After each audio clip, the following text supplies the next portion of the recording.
मोहन सरकार अपने 1 साल का कार्यकाल पूरा होने के बाद नए सिरे से मध्य प्रदेश को जिस एजेंडे की ओर आगे बढ़ा रही है वह गौर करने लायक है। पहले ही हिंदुत्व को अपनी प्राथमिकताओं में सबसे ऊपर रखकर आगे बढ़ रही इस सरकार ने सामाजिक सरोकारों से जुड़े शराबबंदी के मुद्दे पर और सख्त फैसले लेकर अपने इरादे साफ जाहिर कर दिए हैं। तो अब पूरा फोकस प्रदेश के विकास और विकास के लिए जरूरी पूंजी निवेश पर केंद्रित नजर आ रहे हैं। मुख्यमंत्री की शपथ लेने के बाद डॉक्टर मोहन यादव ने रीजनल इंडस्ट्री कॉन्क्लेव की श्रृंखला पूरी की, तो अब प्रधानमंत्री नरेंद्र मोदी मोहन सरकार के विकास के रोडमैप को और आगे बढ़ाने के लिए भोपाल पहुंच रहे हैं। इस बीच मुख्यमंत्री यादव की विदेश यात्राओं का मकसद भी अब सामने आने लगा है। तो मध्य प्रदेश को इंतजार है प्रधानमंत्री नरेंद्र मोदी की ग्लोबल इन्वेस्टर समिट में मौजूदगी का। आखिर मध्य प्रदेश के लिए वो विकास के लिए कौन सी बिसात बिछाते हैं जो दूसरे राज्यों के मुकाबले मध्य प्रदेश के नक्शे पर नई पहचान कायम कर सके। तो चलिए इस विशेष एपिसोड में मोहन सरकार की दिशा की गहराई को समझने की कोशिश करेंगे। आखिर 24-25 फरवरी मध्य प्रदेश के लिए क्या मायने रखती है। नमस्कार, मैं हूं आपके साथ नवजीत कौर। नमस्कार, और मैं हूं आपके साथ अभिजीत तिवारी।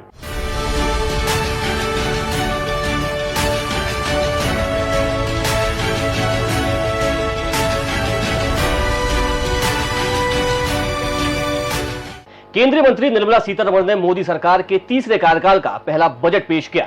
इस बजट से देश के साथ ही प्रदेशवासियों की भी बड़ी उम्मीदें थी। यह बजट मध्य प्रदेश के लिए इसलिए भी खास है क्योंकि 24-25 फरवरी को मध्य प्रदेश की राजधानी भोपाल में ग्लोबल इन्वेस्टर समिट का आयोजन होने वाला है, जिसमें देश विदेश के कई बड़े उद्योगपति शामिल होंगे और प्रधानमंत्री Narendra Modi global investor summit का उद्घाटन करेंगे। इससे प्रदेशवासियों की उम्मीदें और ज्यादा बढ़ गई हैं। वहीं सीएम डॉक्टर मोहन यादव भी समिट को सफल बनाने के लिए हर संभव प्रयास कर रहे हैं और लगातार निवेशकों से मुलाकात कर उन्हें प्रदेश में निवेश करने के लिए आमंत्रित कर रहे हैं, जिसकी तस्वीर सीएम डॉक्टर मोहन यादव के जापान दौरे में देखने को मिली। ये बहुत सारी चीजों को जोड़ के चलने वाला हमारा प्रदेश है, जहाँ अच्छी नीति और नीयत के बलबूते पर बड़े पैमाने पर हमारी अपनी व्यवसायिक गतिविधियों को बढ़ाने के लिए लगातार सब तरफ से प्रोत्साहन मिल रहा है। और जब यहाँ आकर के मैं जापान के निवेश और उद्योगपतियों से चर्चा कर रहा हूँ तो मैं ये बात को पुनः दोहराना चाहूंगा जो अभी हमारे अफसरों ने बताई है। ग्लोबल इन्वेस्टर समिट के माध्यम से यशस्वी प्रधानमंत्री 24-25 फरवरी को खास तौर पर भोपाल में आने वाले हैं। रीजनल इंडस्ट्री कॉन्क्लेव के बाद मुख्यमंत्री doctor Mohan Yadav global investor summit को सफल बनाने में लगे हुए हैं। प्रदेश में ज्यादा से ज्यादा निवेश आए और प्रदेशवासियों के लिए रोजगार के अवसर उत्पन्न हो, साथ ही मध्य प्रदेश का इंफ्रास्ट्रक्चर भी मजबूत हो, इसके लिए निवेशकों से लगातार मुलाकात भी कर रहे हैं, जिसको लेकर CM doctor Mohan Yadav Japan के दौरे पर पहुंचे, जहां जापान में उनका भव्य स्वागत किया गया।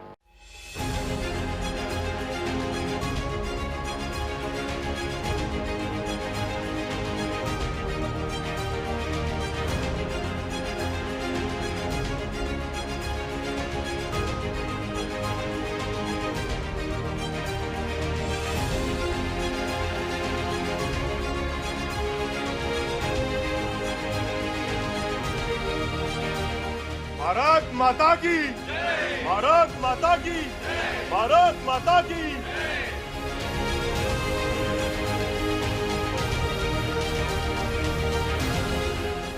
जापान में सीएम डॉक्टर मोहन यादव ने कई बड़े उद्योगपतियों से मुलाकात की और उन्हें मध्य प्रदेश में निवेश करने के लिए आमंत्रित भी किया। इस दौरान मुख्यमंत्री ने जापान और भारत के रिश्तों के बारे में भी अपने विचार साझा किए।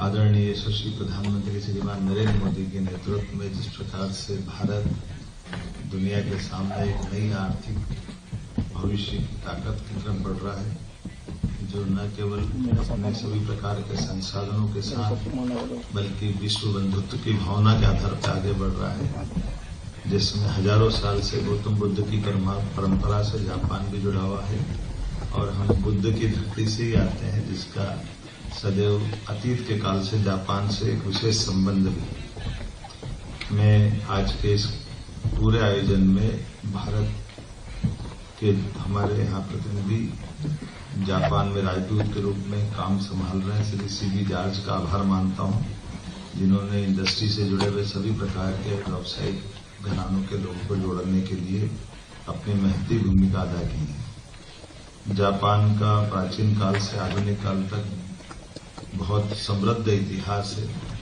में विनाशकारी भूकंपों, प्राकृतिक आपदाओं से उभरते हुए जापान की उस उद्यमशीलता को भी नमन करता हूं और बधाई देता हूं, जिसके कारण से जापान दुनिया के सामने फिर एक अलग पहचान बना के खड़ा है।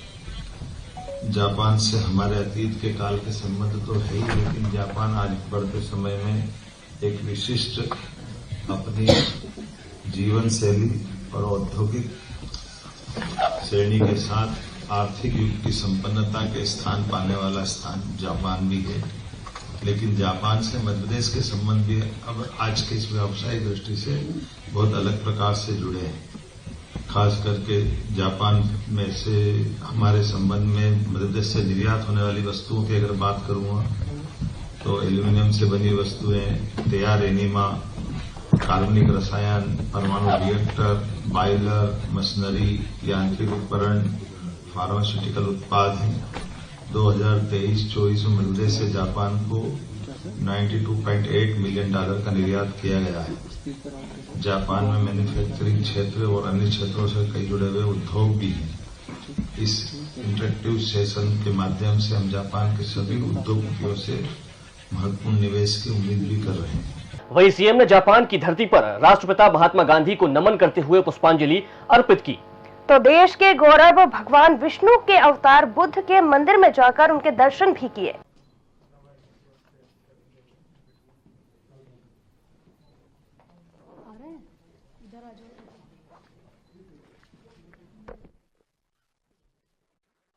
में ओबे नामक शहर में हमने पूज्य बापू की पुण्यतिथि पर अपनी विनम्र पुष्पांजलि की है। मुझे इस बात का एहसास है, महात्मा गांधी जी का समूचा जीवन भारतीय लोगों के लिए, खास करके 19वीं 20वीं शताब्दी के बीच में जिस प्रकार से बापू ने अपने जीवन का एक पूरा दर्शन, एक तरह से अहिंसा, स्वतंत्रता, मानवता, ऐसे कई गुणों से युक्त होकर के बापू ने सदैव सबका मार्ग प्रशस्त किया है। अफ्रीका से लगा करके इंडिया तक जिस प्रकार से उनने अपने सबके लिए एक आदर्श जीवन जी करके पूरे भारतीयों का मान बढ़ाया, सम्मान बढ़ाया, और आज़ादी के लिए जिस प्रकार से अंग्रेजों से उनने संघर्ष किया है। आइंस्टीन ने सही कहा था कि दुनिया आश्चर्य करेगी कि दुबले पतले, इतने एक प्रकार से थोड़ा क्रशकाय शरीर लेकिन विराट व्यक्तित्व के धनी, जिनका मन का इरादा हिमालय की एवरेस्ट चट्टान से भी ऊपर था, जिनने सत्य, अहिंसा के मार्ग को सदैव प्राथमिकता दी है। मैं उनको पुण्य स्मरण करता हूँ। मध्य प्रदेश सरकार की ओर से पुण्य बापू का जीवन हम सब के लिए सदैव आदर्श के रूप में रहेगा। आज पुण्यतिथि के साथ हमने उनको स्मरण भी किया है। मैं मध्य प्रदेश के युवाओं के लिए रोजगार के अवसरों के लिए, खासकर औद्योगिक निवेश को बढ़ाने के लिए जापान की यात्रा में हूँ। मुझे इस बात का संतोष है कि जिस प्रकार से जापान सहित बाकी देशों में भी रुझान बढ़ रहा है, यशस्वी प्रधानमंत्री श्रीमान नरेंद्र मोदी जी के नेतृत्व में भारत उत्तरोत्तर उन्नति कर रहा है। ऐसे में सब राज्यों और राज्य सरकारों का दायित्व बनता है कि वो अपने यहाँ औद्योगिक निवेश को बढ़ाएं, जिससे हमारी जीडीपी में न केवल वृद्धि हो बल्कि युवाओं को रोजगार भी मिले, आर्थिक तरक्की हो। जापान वो देश है जहाँ आर्थिक संपन्नता तो है ही, लेकिन यहाँ पर प्रौद्योगिकी के मामले में बहुत अच्छी उन्नत अवस्था है। रिसर्च को प्रोत्साहन देते हैं, जीवन अनुशासित जीते हैं और कई प्रकार की संभावनाओं से भरा हुआ ये पूरा क्षेत्र है। हम आगे बढ़ करके जापान और भारत, खासकर मध्य प्रदेश के संदर्भ में ये यात्रा मील का पत्थर साबित होगी। मेरी अपनी ओर से जापान वासियों को भी शुभकामना, और मध्य प्रदेश वासियों के लिए खासकर यहाँ के बाद जब ग्लोबल इन्वेस्टर समिट 24 तारीख को होगी तो मैं उम्मीद करूंगा कि इस प्रकार से बहुत अच्छा प्रतिसाद हमको मिले। मुख्यमंत्री जापान यात्रा के दौरान कोबे भी गए, जहां उन्होंने अप्रवासी भारतीयों से मुलाकात की और जापान में स्थापित हो चुके सभी भारतीयों की तारीफ करते हुए उनके उज्जवल भविष्य की कामना की। साथ ही भारतवंशियों का जिक्र करते हुए सीएम काफी हर्षित नजर आए।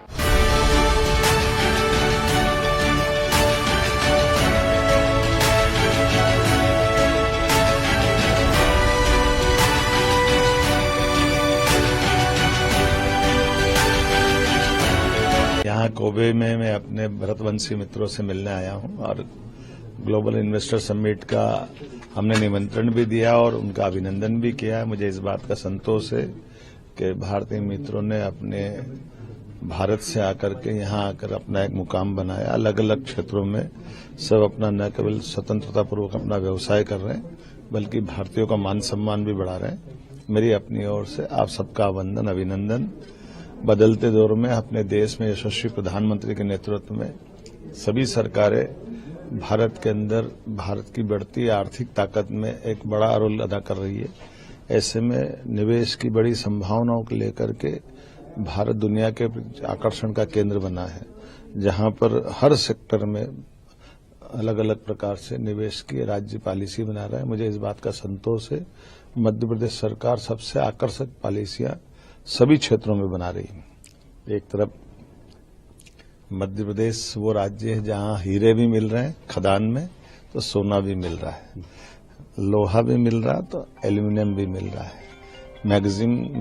मैग्नीशियम से लगा करके सभी सेक्टर के बाद हम मान के चले रेडीमेड गारमेंट्स का और टूरिज्म का, हेल्थ का, एजुकेशन का, आईटी का, स्पेस टेक्नोलॉजी तक में मध्य प्रदेश ने अपनी बहुत अलग अलग प्रकार की पॉलिसियों को लेकर के निवेश के सभी क्षेत्र में बड़ी संभावनाओं पे काम कर रहा है। और मुझे इस बात का संतोष है कि रीजनल इंडस्ट्री कॉन्क्लेव के बाद जब हम ग्लोबल इन्वेस्टर समिट कर रहे हैं तो ऐसे में पूरी दुनिया से बहुत अच्छे बड़े बड़े प्रस्ताव भी आ रहे हैं और दुनिया का कौन सा ऐसा बड़ी शख्सियत बची है जो मध्य प्रदेश में इन्वेस्टमेंट करने से इच्छा नहीं रख रही। मुझे इस बात का संतोष है। कल जापान में जब हम थे तो यहाँ के बड़े बड़े उद्योगपतियों ने कल भी रुचि बताई और मैं सबको आमंत्रित करता हूँ।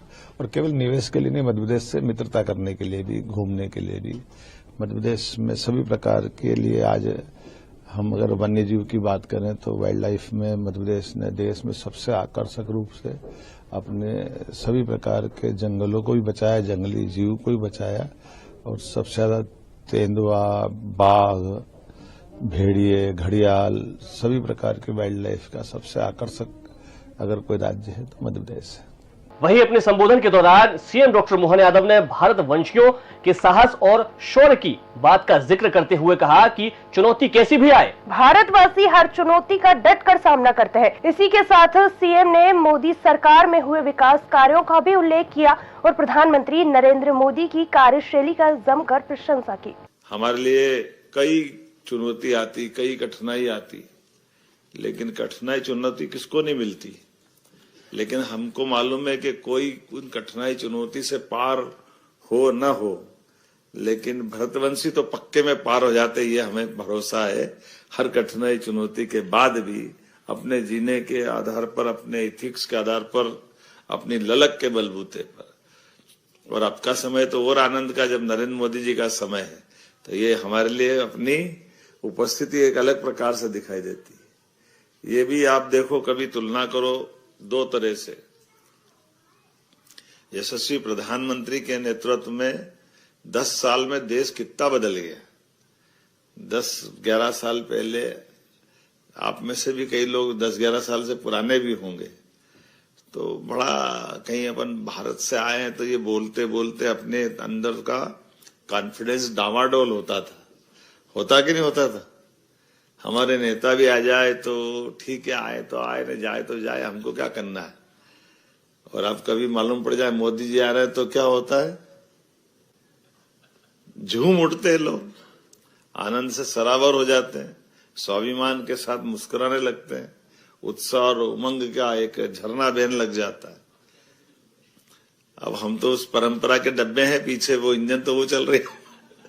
ये मोदी जी के जमाने का समय है ना। वहीं निवेशकों से चर्चा करते हुए सीएम डॉक्टर मोहन यादव ने प्रदेश में निवेश की अपार संभावनाओं के बारे में भी बात की। इस दौरान उन्होंने टूरिज्म से लेकर आईटी सेक्टर तक मध्य प्रदेश के गुणों का बखान किया। इसी के साथ सीएम ने कहा है कि इस समिट के माध्यम से हमारे रिश्ते और ज्यादा मजबूत होंगे। सभी सेक्टर में, टूरिज्म के सेक्टर से लगा करके हर क्षेत्र में आईटी का सेक्टर भी हमारा बहुत आकर्षक है। तो मैं आज यशस्वी प्रधानमंत्री के माध्यम से जब ग्लोबल इन्वेस्टमेंट समिट जब हम करने वाले हैं तो उसका निमंत्रण भी दे रहा हूं और उस कॉन्क्लेव के माध्यम से हम सब उम्मीद करेंगे कि भविष्य में आपके और हमारे संबंध और मजबूत बने और खास करके वर्तमान के दौर में जब हमको कई सारी विदेशी व्यवस्थाओं के आधार पर बाजार की संभावना मध्य प्रदेश की और देश की आगे बढ़ती दिखाई दे रही है। यशस्वी प्रधानमंत्री के नेतृत्व में तीसरी अर्थव्यवस्था बनने की तरफ हम बढ़ रहे हैं और कमोबेश हम आज चौथे के आसपास तो पहुंच ही रहे और इसी दौर को आगे बढ़ाते हुए मैं मान के चलता हूं कि आप सब जो भी निवेशक यहाँ है परमात्मा ने आपको एक विशेष यश दिया है। हम सब कभी कभी इस भाव को भूल जाते हैं कि हम अपने उस उद्योग की व्यवस्था के भरोसे जो आप उद्योगपति का दर्जा पाते हैं, सच मानो आप उद्योगपति नहीं है, कई सारे लोगों का जीवन बनाने वाले भाव में आप सम्मिलित हैं। आपके माध्यम से कई लोगों की रोजी रोटी चलती है। इसी के साथ CM doctor Mohan Yadav Tokyo में पहुंचे, जहां उन्होंने टोक्यो में गवर्नर से मुलाकात की और इस दौरान दोनों के बीच कई अहम मुद्दों को लेकर लंबी चर्चा हुई। सीएम ने कहा है कि आने वाले समय में टोक्यो सरकार के साथ मिलकर मध्य प्रदेश की सरकार विकास के कई काम करेगी।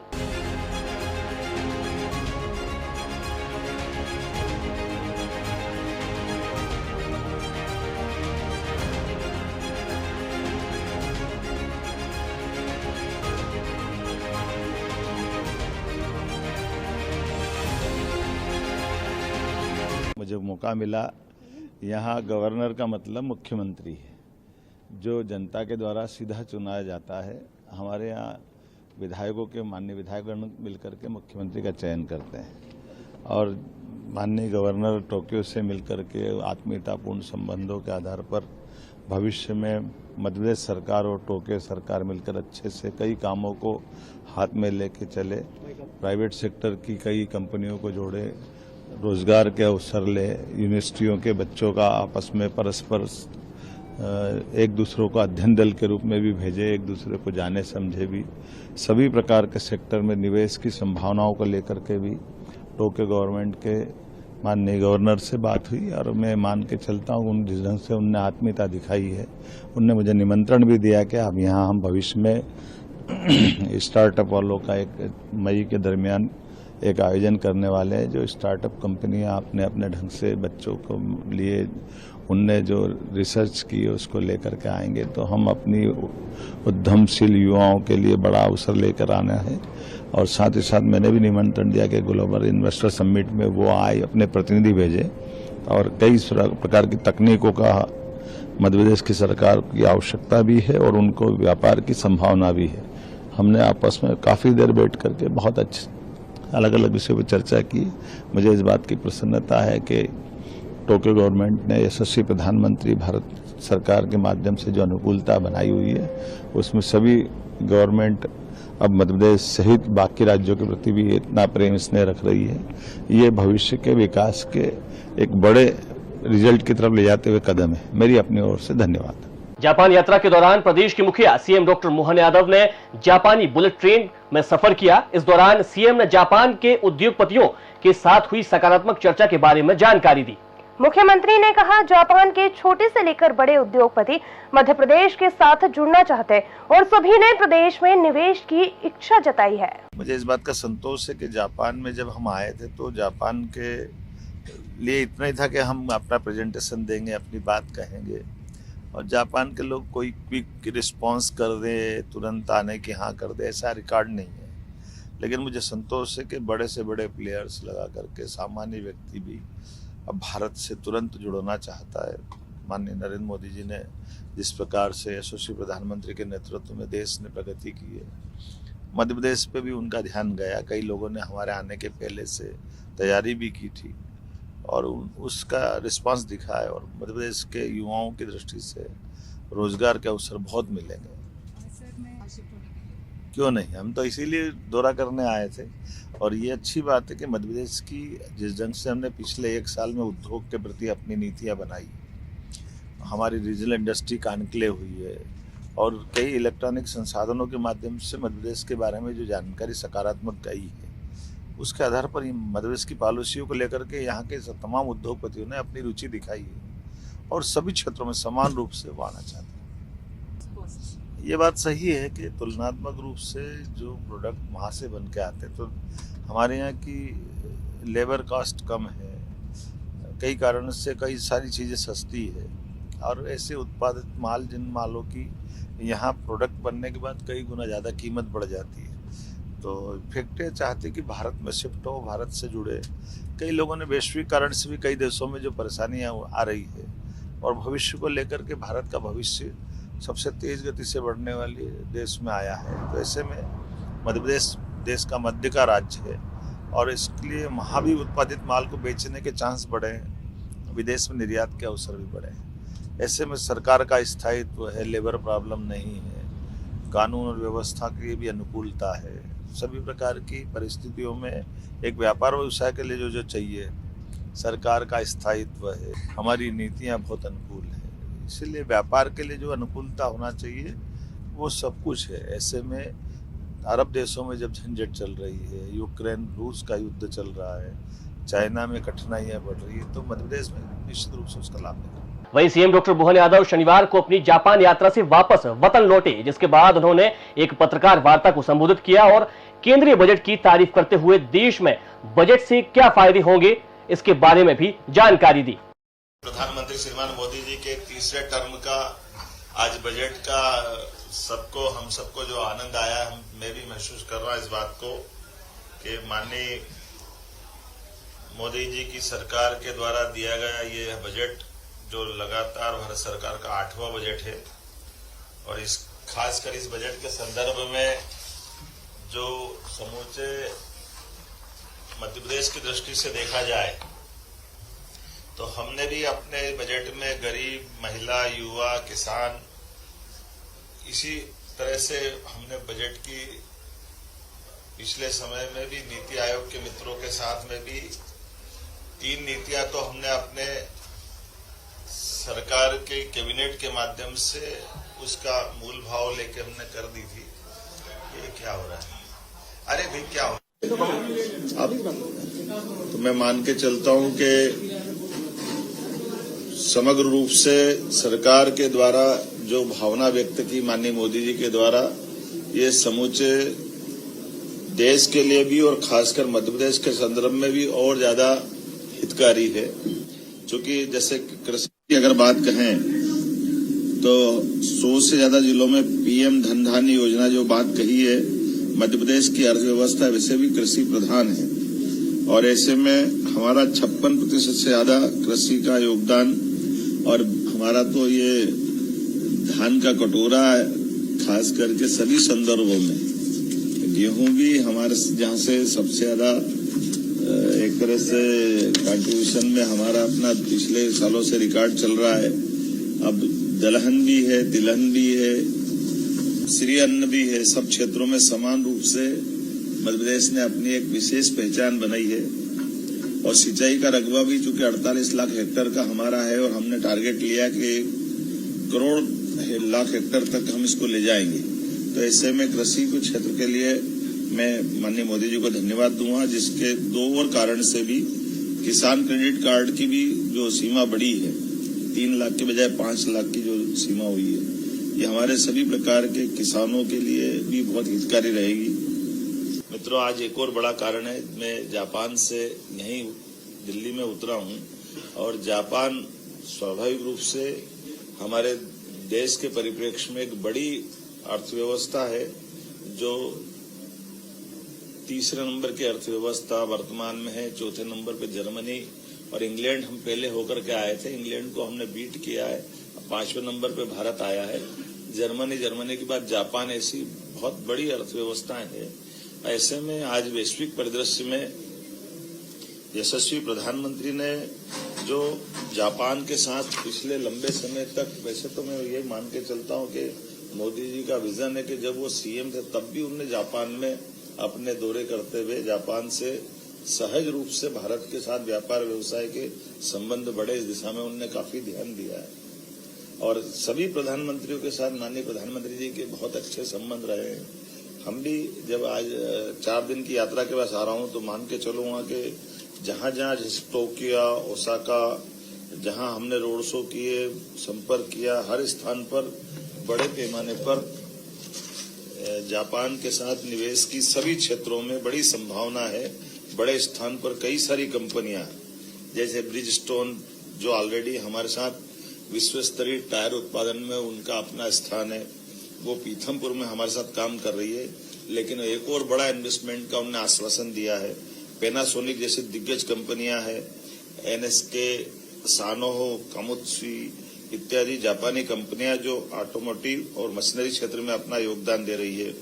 मुझे इस बात की प्रसन्नता है कि वहां न केवल प्राइवेट कंपनियां बल्कि गवर्नर के लेवल पे भी टोक्यो की गवर्नर श्रीमती यूरिको कोइके के साथ हमारी ऐतिहासिक बैठक हुई, जिसके माध्यम से टोक्यो मेट्रोपॉलिटन गवर्नमेंट की विशेषज्ञता का लाभ भी मध्य प्रदेश सरकार को मिलेगा। इस दिशा में हमने उनके साथ भी मीटिंग की है और वो अत्यंत प्रसन्नता के साथ मध्य प्रदेश से जुड़ करके बात कर रही है। उनने हमको निमंत्रण भी दिया है कि एक उनके यहाँ इन्वेस्टर समिट टाइप का कार्यक्रम हो रहा है, तो आप अपने दल को भेजिए।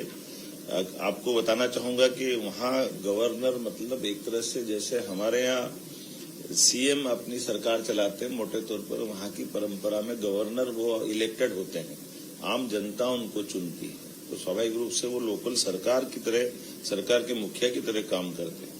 और एक खास बात ये भी है कि टोक्यो की विश्व की सबसे विकसित महानगरीय अर्थव्यवस्था में से एक है, जिसके अकेले उसकी सकल घरेलू उत्पाद $1 ट्रिलियन का टोक्यो का है।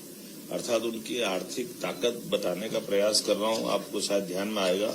उनके साथ हमने इंदौर, भोपाल में मेट्रो रेल प्रौद्योगिकी, स्मार्ट सिटी समाधान, जल प्रबंधन, कचरा प्रबंधन से लेकर के कई सारे क्षेत्र में और खास करके मेट्रोपॉलिटन गवर्नमेंट की विशेषज्ञता का लाभ भी हमको मिले, इस दिशा में हमने काम किया है।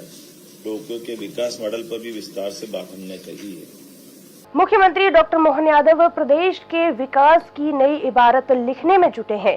अपने 1 साल के कार्यकाल में सीएम ने प्रदेश के हित से जुड़े कई अहम फैसले लिए हैं।